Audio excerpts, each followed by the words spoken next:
అందరికీ నమస్కారం. మీరు వినబోతున్న కథ సఖి పెళ్లి నుండి ప్రేమ వరకు 35వ భాగం. ఆ రాత్రి వేళ ధర్మేంద్రకి బాలేదని అశోక్ కాల్ చేసేసరికి హాస్పిటల్కి వెళ్ళాలని ఖుషీగా అనిపించినా అర్జున్ ఏమంటాడోనని భయంగా అనిపించింది. పక్కకి తిరిగి చూసేసరికి అతను కారు కీస్తో సిద్ధంగా ఉన్నాడు. కాల్ కట్ చేసి అతని వెనకాలే పరిగెట్టింది ఖుషి.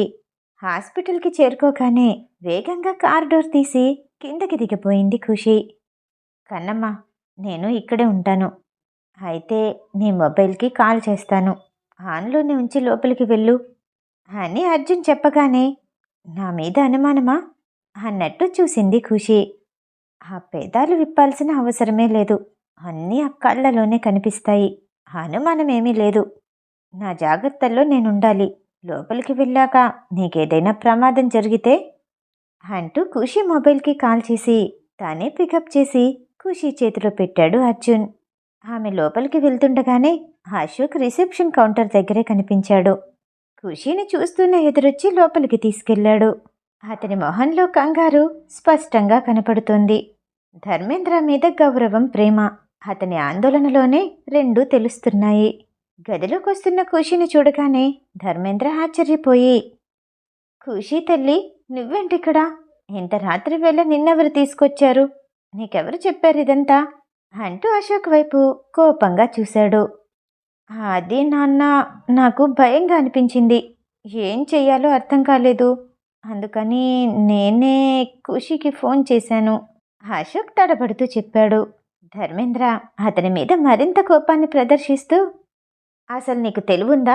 ఆడపిల్లని రాత్రివేళ పిలవటమే తప్పు. అందులోనూ కొత్తగా పెళ్ళయింది. ఆమె భర్త ఏమనుకుంటాడో ఆలోచించావా? బుద్ధి లేని అడ్డగాడిదలా తయారయ్యావు అని కోపంగా అనేసరికి అశోక్ ఏమీ మాట్లాడకుండా తలదించుకునే ఉన్నాడు. చుట్టూ ఉన్న వాళ్ళంతా ఆశ్చర్యపోయారు. అక్కడ ఉన్న డాక్టర్స్కి, నర్సులకి బిజినెస్ మ్యాన్గా ఉన్న అశోక్ తెలుసు. అతని కోపం తెలుసు. ధర్మేంద్ర ముందు తిట్లు తిని చిన్నపిల్లాడిలా తలదించుకునుండటం వింతగా అనిపించింది. ప్రపంచంలో అశోక్ ఎవరికైనా గౌరవం ఇచ్చాడు అంటే అది ధర్మేంద్రకి మాత్రమే. ఖుషి ఫోన్లో నుండి ఇదంతా వింటున్న అర్జున్ గట్టిగానే నవ్వుకున్నాడు. అయ్యో పెదనాన్న, ఇందులో అశోక్ తప్పేమీ లేదు. మీరిలా ప్రవర్తిస్తే అతను మాత్రం ఏం చేస్తాడు? అందరినీ కంగారు పెట్టేస్తున్నారు. ట్రీట్మెంట్కి ఎందుకు ఒప్పుకోవట్లేదు అని అతని పక్కకి వెళ్ళి కోపాన్ని నటిస్తూ అంది ఖుషి. ఇంకా నేనెందుకు బ్రతకాలి? ఎవరి కోసం బ్రతకాలి? ఒక కుటుంబానికి సంతోషాన్ని దూరం చేశాను. నిన్ను ఈ జీవితంలో చూస్తానో లేదో అనుకున్నాను. చూసేశాను. నీ పెళ్లి నా చేతుల మీదుగా చేద్దామనుకున్నాను. కానీ ఈలోపే నీ పెళ్ళైపోయిందన్న వార్త చెప్పావు. అయినా సరే, అల్లుడెవరో తెలీదు, కానీ నిన్ను బాగా చూసుకుంటున్నాడని అర్థమైంది. ఈ రాత్రివేళ నువ్వొచ్చావంటే అతను ఎంత మంచివాడో అర్థమవుతూనే ఉంది అని ధర్మేంద్ర అనగానే అది వింటున్న అశోక్కి ఒళ్ళు మండిపోయింది. అర్జున్ కార్లోనే కూర్చొని భుజాలెగరేశాడు. పక్కనే ఉన్న డాక్టర్ ఖుషీని చూస్తూ, చూడండి మేడం, ఇలాగే ఏదో ఒకటి మాట్లాడుతూనే ఉన్నారు, కానీ ట్రీట్మెంట్ మాత్రం తీసుకోవట్లేదు అని కంప్లైంట్లా చెప్పారు. డాక్టర్, మీరేమీ అనుకోకపోతే అంతా ఒక్క 5 నిమిషాలు బయటికి వెళ్తారా? నేను మాట్లాడతాను అని ఖుషి అడగగానే, ష్యూర్, నో ప్రాబ్లం. ఆయన ట్రీట్మెంట్ ఒప్పుకోవటమే మాకు కావాలి అంటూ అశోక్తో సహా అందరూ బయటికి వెళ్ళారు. ఖుషి ధర్మేంద్ర పక్కనే కూర్చుని అతని చేతిని తన చేతిలోకి తీసుకొని ప్రేమగా నిమురుతూ, మీకు విషయం చెప్పాలి. మీ వల్ల ఏ కుటుంబానికి సంతోషం దూరమైంది అనుకుంటున్నారో ఆ కుటుంబానికి కోడల్ని నేను అని ఖుషి చెప్పగానే మొదటిసారిగా జీవితంలో ఏదో కొత్త విషయాన్ని విన్నట్టు ఆశ్చర్యపోయాడు ధర్మేంద్ర. అవును, మీరు వింటున్నది నిజమే. అది అనుకోకుండా జరిగింది. ఇప్పుడు అందరూ సంతోషంగా ఉన్నారు. ఆ ఇంటికి సంతోషం నా వల్లే వచ్చిందని భావిస్తున్నారు అని ఖుషి చెప్పగానే, నువ్వు ఎవరో తెలుసా అన్నాడు ధర్మేంద్ర. తెలుసు.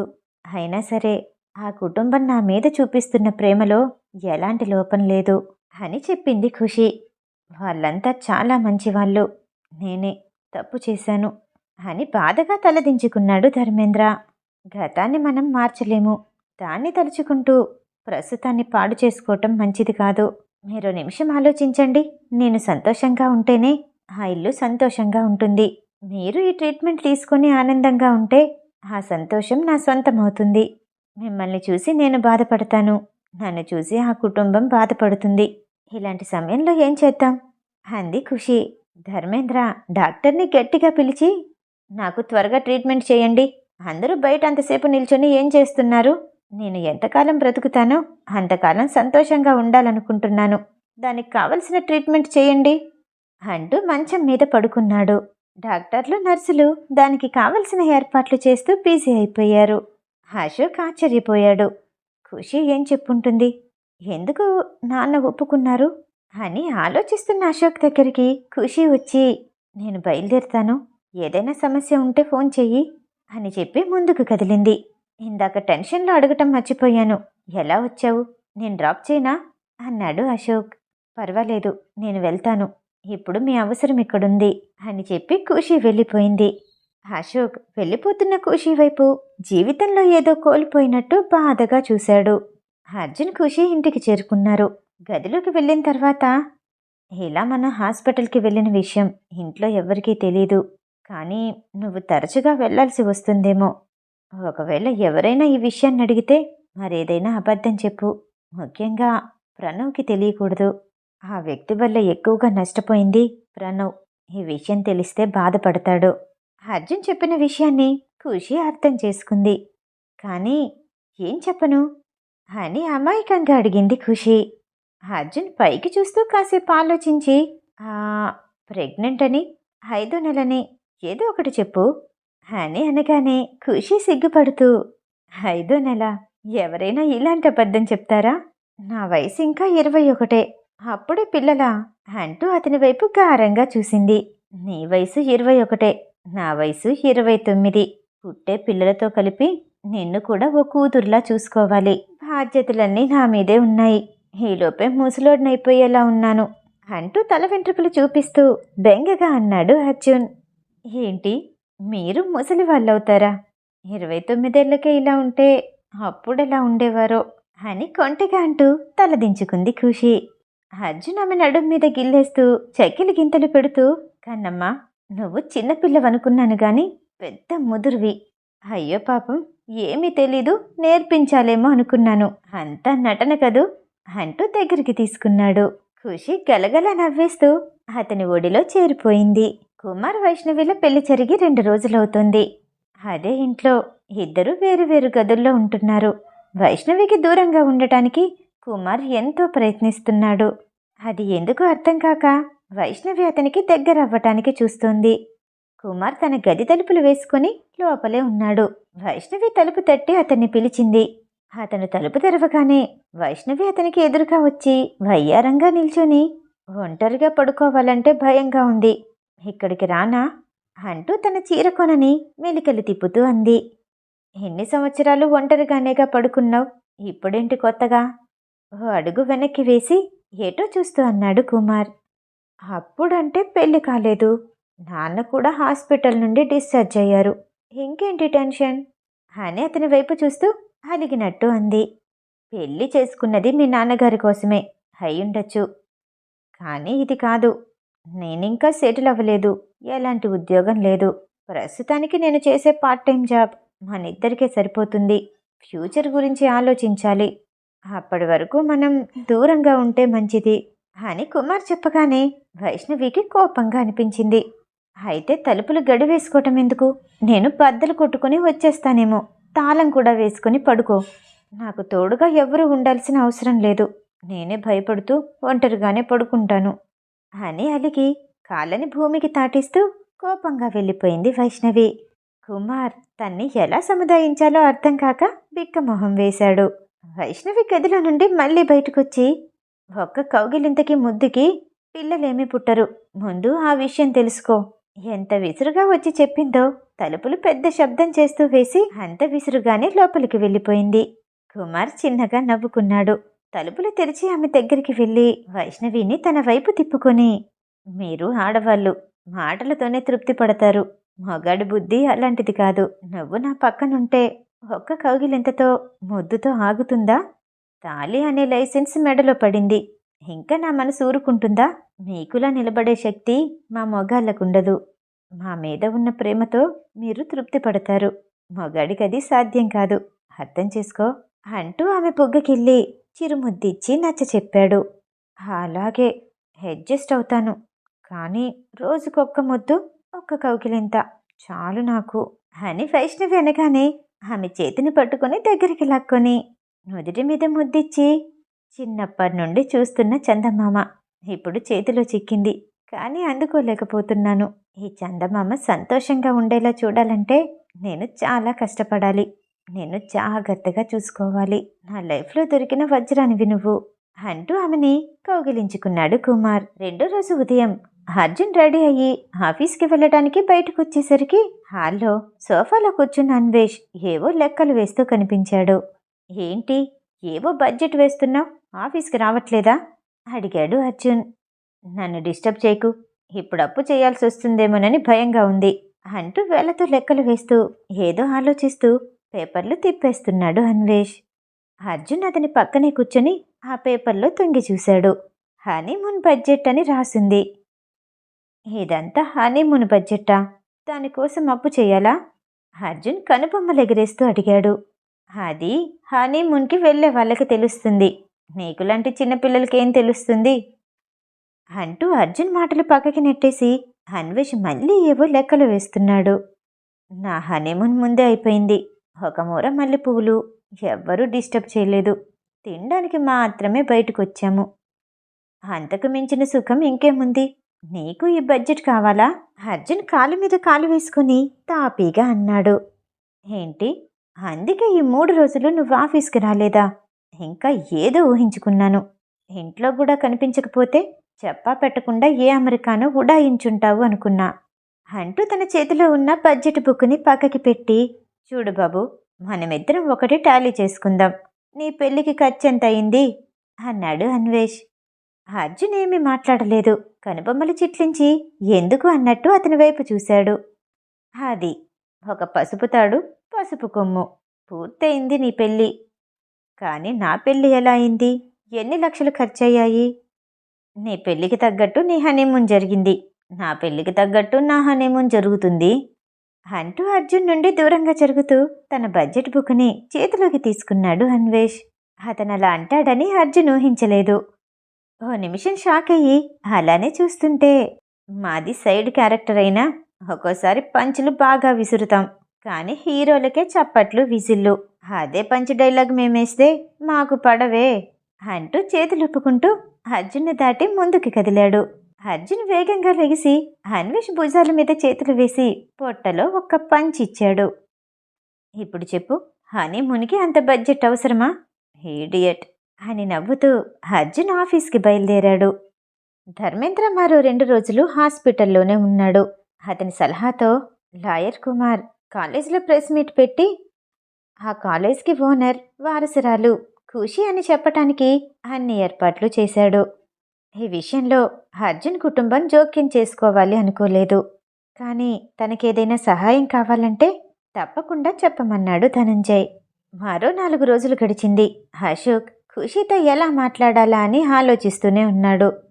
ఆమెని తన సొంతం చేసుకోవటం వల్ల ఆ ఆస్తి తన చేతికొస్తుందని ఆశపడ్డాడు. ఆ రోజు మధ్యాహ్నం హాస్పిటల్లో ఉండగా అతనికి ఎవరో కాల్ చేశారు.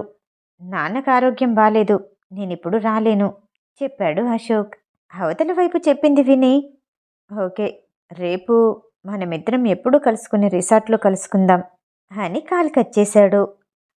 అశోక్ ఖుషి గురించి ఆలోచిస్తూనే ఆఫీస్కి, హాస్పిటల్కి తిరుగుతున్నాడు. ఖుషీని కాలేజ్కి ఓనర్గా డిక్లేర్ చేయటం విన్నాడు. న్యూస్ పేపర్లో కూడా ఆ వార్తని ప్రకటించారు. మరుసటి రోజు ఉదయం అశోక్ ఖుషీకి ఫోన్ చేశాడు. కాలేజ్లో ఉన్నావా ఖుషీ?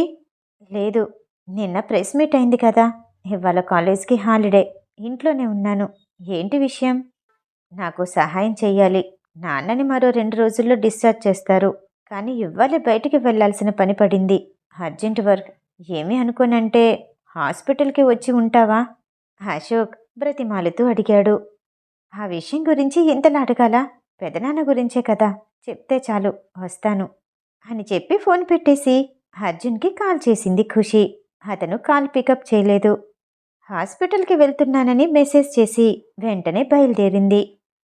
అర్జున్ ఆ రోజు ఇంపార్టెంట్ క్లయింట్ని కలవటానికి ముంబై వెళ్ళాడు. ఈసీఆర్ రిసార్ట్లోనే అతనితో మీటింగ్ పూర్తయింది. ముంబైలో జరగబోతున్న ఫ్యాషన్ షో గురించి ఇద్దరూ చాలాసేపు మాట్లాడుకున్నారు. సుమారు 12 అవుతున్న వేళ అక్కడే లైట్గా ఫుడ్ తీసుకుని ఆ క్లయింట్కి ఫ్లైట్ టైం అవుతూ ఉండటంతో అర్జున్తో మీటింగ్ పూర్తి చేసి వెళ్ళిపోయాడు. అర్జున్ ఉదయం నుండి చాలా బిజీగా ఉన్నాడు. అతను మొబైల్ ఫోన్ చూసుకోలేదు. క్లయింట్ వెళ్ళిపోయాక రిలాక్స్డ్గా కూర్చొని మొబైల్ చూస్తూ ఉండగా అందులో ఖుషి మిస్డ్ కాల్ కనిపించింది.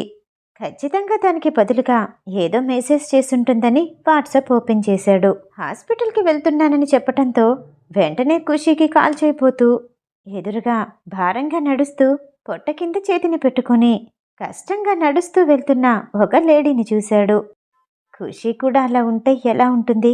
మనసుకి ఆలోచన రాగానే ఓ చల్లని పిల్లగాలి మొహాన్ని హాయిగా తాకినట్టు అనిపించింది. ఆమె నడిచే దారిలో ఫ్లోర్ మీద నీటి తడి కనిపించింది. ఆమె అక్కడ అడుగు వేయబోతూ ఉండగా అర్జున్ ఒక్క ఉదుటన ఆమె దగ్గరికి వెళ్ళాడు. అప్పటికే ఆ నీటి మీద కాలు వేసి ఆమె జారి పడిపోయింది. అర్జున్ వెనకాల నుండి పట్టుకున్నాడు. ఆమె గుండె మీద చేయి వేసుకుని గట్టిగా ఊపిరి పీల్చి భారంగా నిల్చొని కొద్దిలో ప్రమాదం తప్పింది, రక్షించారు, చాలా థ్యాంక్స్, లేదంటే నా బిడ్డకి నాకు ఏమై ఉండేదో అంటూ అతని వైపు కృతజ్ఞతగా చూసింది. ఇలాంటి పరిస్థితుల్లో ఒంటరిగా వచ్చారా? ఎవరినైనా తోడు తీసుకురావాల్సింది అని అర్జున్ అనటంతో, లేదండి, నా హస్బెండ్ వచ్చారు, అక్కడ వెయిట్ చేస్తున్నారు, ఆయన్ని కలవటానికే వెళ్తున్నాను అంటూ ఆమె కుర్చీలో కూర్చున్న ఓ వ్యక్తి వైపు వేలు పెట్టి చూపించింది. అర్జున్ ఆ వ్యక్తిని చూడగానే షాక్ అయ్యాడు. కానీ దాన్ని బయటికి చూపించకుండా, జాగ్రత్తగా వెళ్ళండి, మీ భర్తని మీకు తోడుగా ఉండమనండి, ఇలాంటి సమయంలో ఒంటరిగా ఉండటం మంచిది కాదు అని ఆమెకి జాగ్రత్తలు చెప్పి ఆమె వెళ్తున్న వైపే చూశాడు అర్జున్. ఆ వ్యక్తికి తెలియకుండా ఆ ఇద్దరి మాటలు వినపడేలా కొంత దూరంలో కూర్చున్నాడు అర్జున్. ఇంకా డెలివరీకి ఎంత టైం ఉంది అడిగాడు అతను. ఈ 10 రోజుల్లో ఏ టైంలో అయినా అవ్వచ్చన్నారు. ఇలాంటి సమయంలో నువ్వెందుకు బయటకొచ్చావు? ఆరోగ్యానికి ఏదైనా అయితే బాధపడాల్సిందెవరు అంటూ అతను కసురుకున్నాడు. మిమ్మల్ని చూసి 3 నెలలవుతుంది, చూడాలనిపించింది. డెలివరీ టైంలో నా దగ్గరగా ఉంటే నాకు సంతోషంగా ఉంటుంది, కానీ ఎన్నాళ్ళిలా అంటూ కన్నీళ్లు కార్చిందామే. తులసి, చిన్నపిల్లలా చేస్తావేంటి? నా పరిస్థితి నీకు చెప్తూనే ఉన్నాను. మా నాన్నకి బాలేదు. ఇలాంటి సమయంలో నేను తీసుకువెళ్ళి ఆయనకి కోడలుగా ఎలా పరిచయం చేయను అని అశోక్ అనగానే, మీ నాన్నగారికి ఆరోగ్యం బాలేదా? ఆ విషయం నాకు తెలీదు, కానీ 2 సంవత్సరాలుగా ఇలానే ఏదో ఒకటి చెప్తూనే ఉన్నారు. నన్ను మీ భార్యగా ఎప్పుడు ప్రపంచానికి పరిచయం చేస్తారు? నాకు పుట్టబోయే బిడ్డ కూడా ఇలానే రహస్య జీవితాన్ని గడపాలా? అతని వైపు భయంగా చూస్తూ అంది తులసి. నిన్ను మోసం చెయ్యాలని ఎప్పుడూ అనుకోలేదు అంటూ తన పాకెట్లో నుండి కొన్ని డాక్యుమెంట్స్ తీసి తులసి చేతిలో పెడుతూ, 25 కోట్ల విలువైన ప్రాపర్టీ నీ పేరు మీద రాశాను, 10 కోట్లు నీ అకౌంట్లో వేశాను. ఇప్పటికైనా నమ్ముతావా? నిన్ను కోడలుగా పరిచయం చేయటానికి ఇంకా సమయం ఉంది. ఈలోపు నాకేదైనా అయితే ఈ ఆస్తి నీకు తోడుగా ఉంటుంది అన్నాడు అశోక్. ఆహా, నాకివన్నీ వద్దు. మీ భార్యగా ఈ ప్రపంచానికి పరిచయం చేస్తే చాలు. మీ నాన్నగారు కోడలుగా ఒప్పుకోకపోతే నన్ను వదిలేస్తారా? బాధగా అడిగింది తులసి. తులసి, అలా ఎప్పటికీ జరగదు. నాకు కొన్ని ప్లాన్స్ ఉన్నాయి. మనమిద్దరం కలిసి సంతోషంగా బ్రతుకుతాము, నన్ను నమ్ము అని తులసి మీద అప్పుడప్పుడు కోప్పడుతూ బ్రతిమాలుతూ ఆమెని ఒప్పిస్తూ కనిపించాడు అశోక్. అర్జున్ ఇదంతా ఓ చాటుగా వీడియో తీశాడు. హాస్పిటల్లో ధర్మేంద్రకి తోడుగా ఉన్న ఖుషి అతనికి రకరకాల కబుర్లు చెప్తుంది. అతను ఆమె మాటల్ని వింటూ సంతోషంగా ఉన్నాడు. తనకొచ్చిన పాటలన్నీ పాడుతోంది. ఆమె తీయని రాగంతో మైమర్చిపోయాడు ధర్మేంద్ర. అతను ఖుషి వైపు తిరిగి, నీ చిన్నతనంలో నువ్వెలా ఉండేదానివి? ఎన్నో మధురానుభూతుల్ని నా జీవితంలో కోల్పోయాను. నా చెల్లెలకి పెళ్ళైన తర్వాత వాళ్ళు అమెరికాలోనే సెటిల్ అయ్యారు. అశోక్ని నాతో పాటు తెచ్చుకున్నాను, నేనే పెంచాను. నా చేతుల్లో పెరగటం వల్లేమో వాడికి డబ్బు మీద ఆశ ఎక్కువ, కోపము ఎక్కువే. మోసం చేసైనా గెలవాలి అనుకుంటాడు. నేను నేర్పించే స్థితికొచ్చేసరికి అంతా ఆలస్యమైపోయింది. నా బాధంతా అశోక్ గురించే. వాడికి పెళ్ళయ్యి ఓ కుటుంబం ఉంటే నాకు సంతోషంగా ఉంటుంది. నీకు పెళ్లి కాలేదని తెలియక నిన్ను పెళ్లి చేసుకుంటానని నన్ను ఒప్పించాడు. మొదటిసారి నీ మీద ఆశపడ్డాడు. నేను నిన్ను అడుగుదామనుకున్నాను. కానీ నీ జీవితం ఓ మంచి కుటుంబం చేతిలో పడింది అంటూ అతని జ్ఞాపకాలు నెమరు వేసుకుంటూ ఉండగా ఖుషీ మొబైల్కి ఓ వీడియో వచ్చింది. అది చూస్తూనే కంగారు పడి, పెదనాన్న ఇప్పుడే వస్తాను అంటూ అతని గది నుండి బయటకొచ్చింది ఖుషి. వెంటనే అర్జున్కి కాల్ చేసింది. ఇదంతా నిజమా? ఆ అమ్మాయి కడుపుతో ఉందా? ఎన్ని రోజులు ప్రేమగా చూసుకున్న అతను ఇప్పుడెందుకు విడిపించుకోవాలనుకుంటున్నాడు అని రకరకాలుగా ప్రశ్నలు వేసింది ఖుషి. అర్జున్ టాక్సీలో ఎయిర్పోర్ట్కి బయలుదేరాడు. నోటితో చెప్తే ఎవరు నమ్మరనే వీడియో పంపించాను.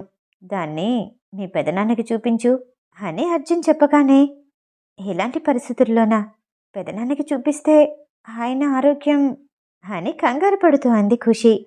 ఆయన ఆరోగ్యానికి ఏమీ కాదు. నువ్వే ఒకసారి ఆలోచించు. ఒక ఆడపిల్ల జీవితం ముఖ్యం కాదా అన్నాడు అర్జున్. ఖుషి అర్జున్ చెప్పినట్టు చేయటానికి ఒప్పుకుంది. కాలు కట్ చేసి ధర్మేంద్రతో ఎలా చెప్పాలో అర్థం కాక నెమ్మదిగా నడుస్తూ లోపలికి వెళ్ళింది. మిగతా కథ తరువాయి భాగంలో. ఈ కథ వింటాం మీకు నచ్చినట్టయితే లైక్ చేసి సబ్స్క్రైబ్ చేయండి. మళ్ళీ రేపు కలుద్దాం. నమస్తే.